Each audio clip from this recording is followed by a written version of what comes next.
Hello everyone, welcome to another interesting topic of today's channel. If you've seen my face for the first time, my name is Ifoma Omamimu Olopele. Today we'll be talking about practical ways on how we can successfully pass an NHS interview. Yes, I mean practical steps on how to successfully pass an NHS interview. If this is what interests you, kindly sit back, relax, and listen. Watch my video to the end where I take you through the steps on how you can successfully pass an NHS interview. First of all, I will advise you on every interview, after you've done your prayers and everything, on every interview, you must have to be confident. You understand? You must have to be bold and be vocal, be audible. Look at the interviewer, understand. If you don't understand them, feel free to tell them to repeat themselves. You understand? Don't assume, don't assume the question.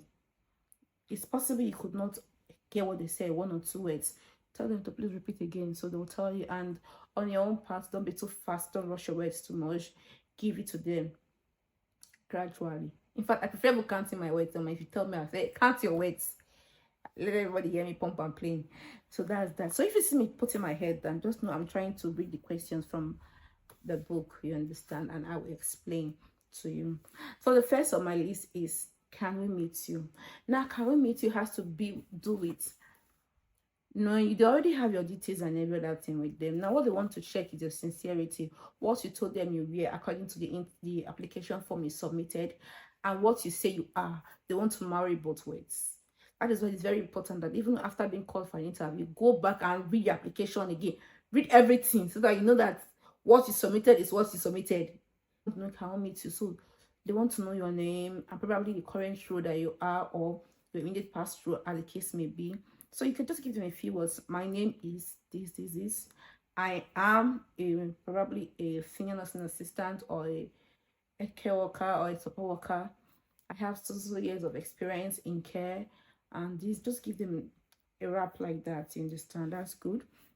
Then if you ask something like, why do you want to work with us, or why do you want to be a nursing assistant or something like that, apart from telling them I am compassionate, empathetic, this and that, give them the skills. Remember, in every NHS interview job that is being put out there, they have a job description and person specification.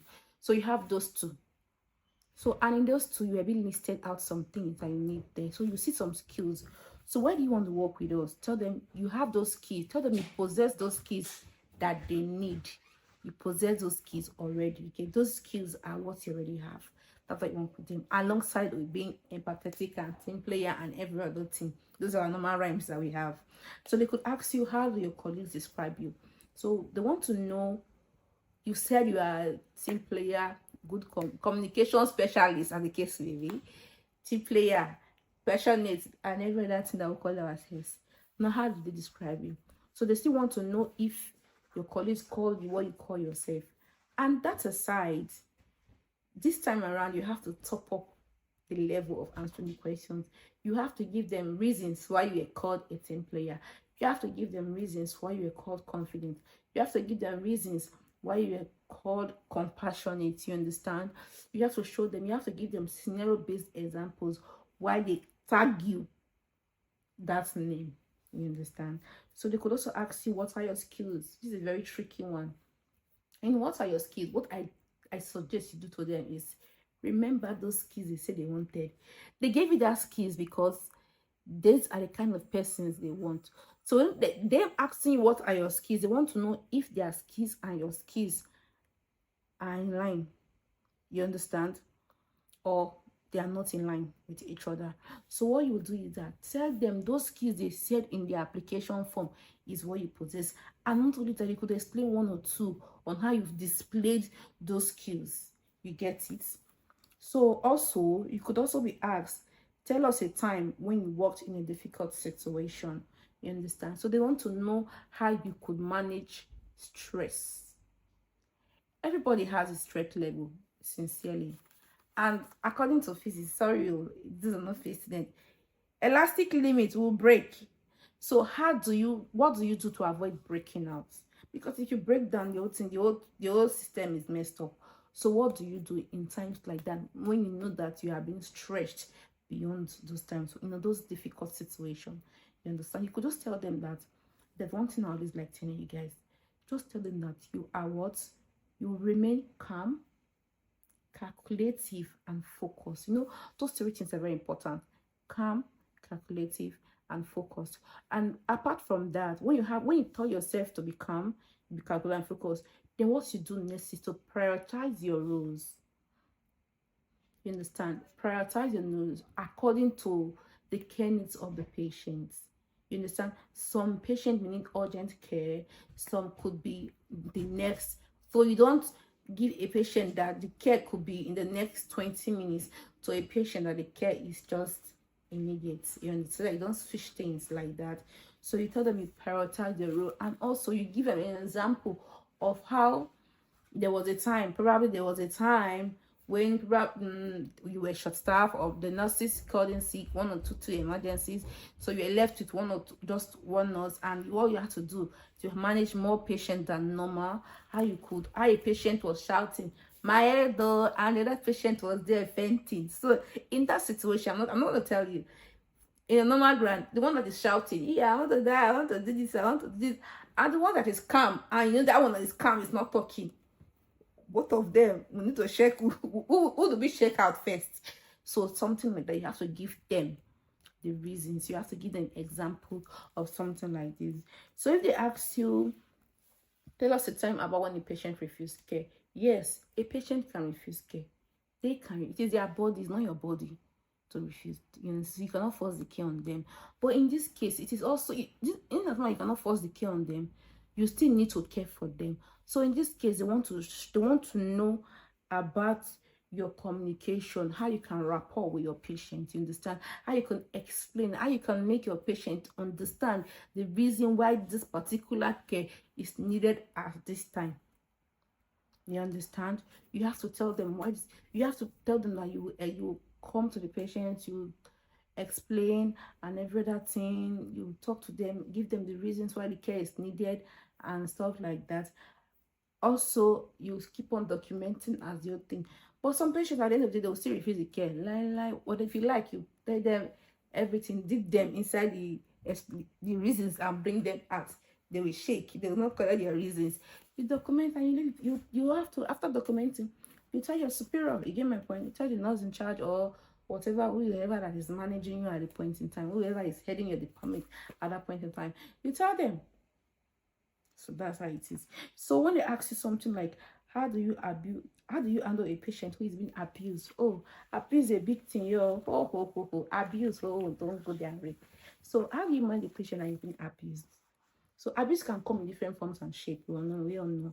So you will tell them that, simple put, you speak out. Now the patient may be abused and will not want to tell you. You confine yourself. That's one. So the patient may be abused, tell you not to bring it out, tell you to keep it secret. The way you get my point. The patient could be abused, tell you and want you to speak out. So in whatever it comes, whatever shape or form it comes, you have to let the patient understand that I will speak out, because not for only your sake, so that this thing will not repeat itself again. You understand? And you will tell the patient that even while speaking out, you'll be protected. Give the patient that assurance, and also tell them a time when you did that.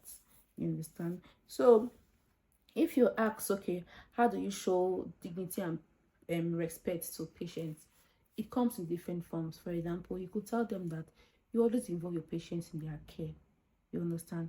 Make them make their choices. You give them everything they want. You carry them along as you're caring for them. You could give an example of maybe like during personal care.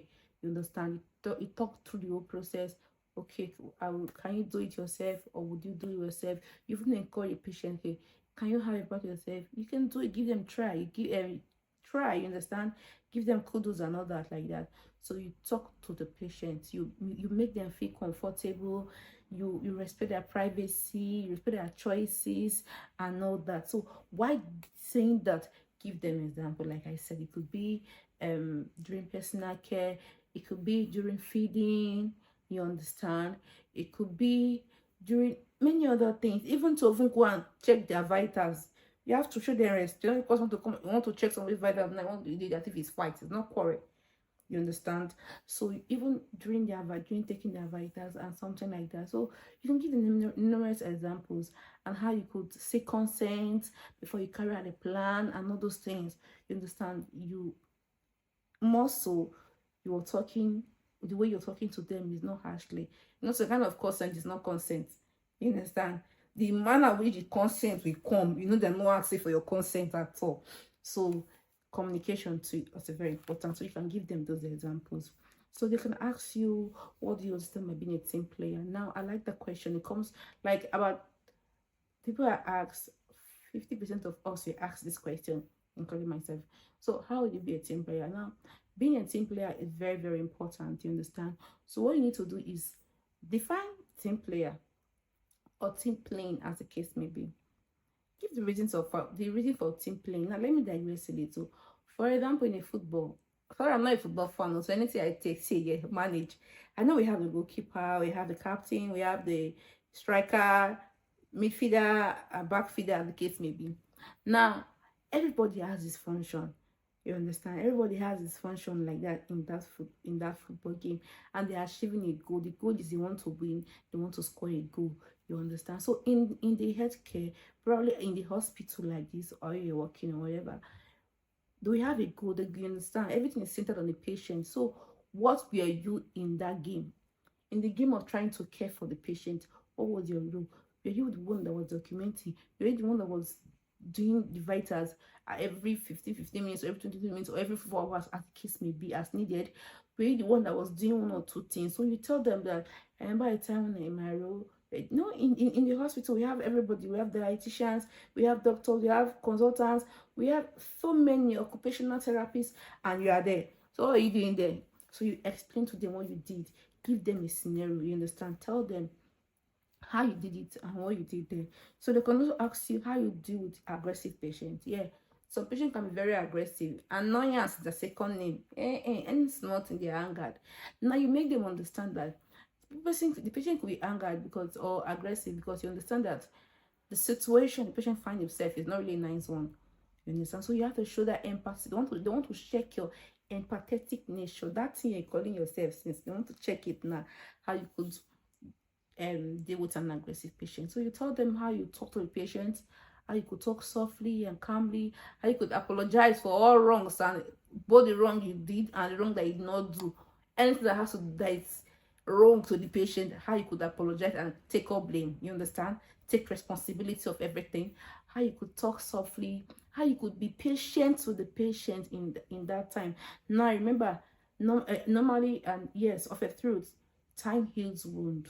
So how you could move with the patient gradually throughout that aggressive times, you understand?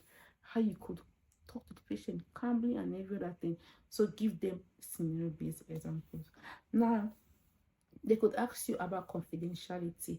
Yes, confidentiality is good. It's more than just defining confidentiality. I'm not here to define anything, but I just want to tell you, after defining the confidentiality for them, tell them you understand the importance of confidentiality.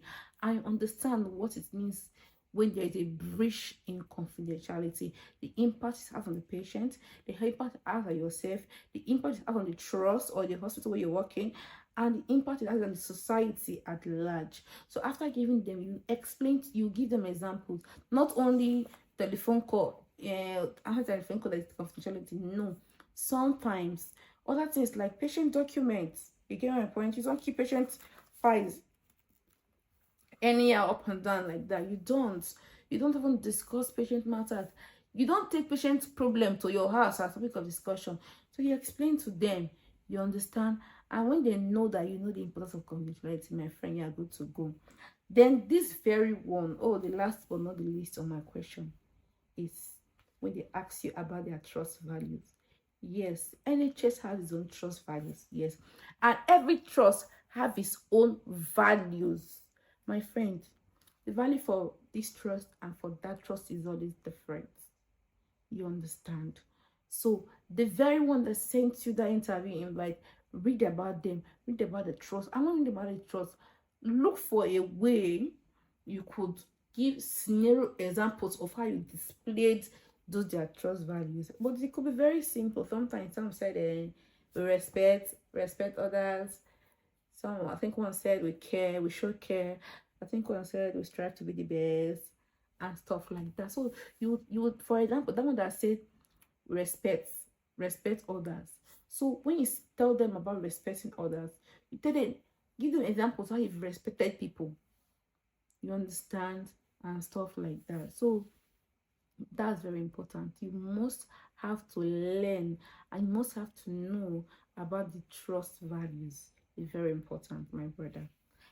Well, we've come to the end of this video. But watching this video to the end, have you subscribed? Please like my videos, share, comment, subscribe. You get it?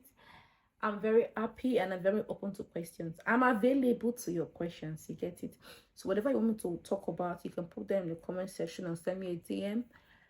Any questions might be in the comment section. I am available. In fact, my name is available. I'm available to respond to those questions. So until now, I'll see you guys in my next video. Bye.